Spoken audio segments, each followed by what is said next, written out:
اب چیئرمین بحریہ ٹاؤن ملک ریاض صاحب نے بھی دیکھا کہ کسی کے دباؤ ہاتھ کنڈوں کے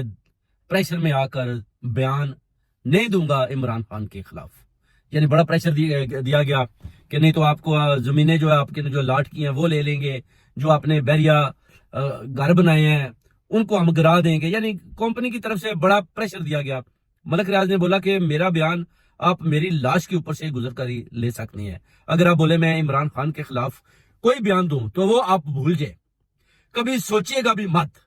یہ ملک ریاض نے کھلم کھلا چیلنج کیا کمپنی کو کہ آپ یہ نہ سمجھیں کہ آپ مجھے پریشرائز کریں گے۔ وہ کہتا ہے کہ میں نے ہر حکومت میں سب اداروں کو، سب جرنیلوں کو،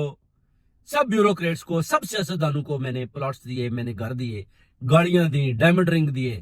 اگر میں نے زبان کھولی تو پھر آپ سب کہیں کیوں نہیں رہو گے؟ اس لیے مجھے پریشرائز کرنے کی ضرورت نہیں ہے کہ آپ حق اور سچ یعنی عمران خان کے خلاف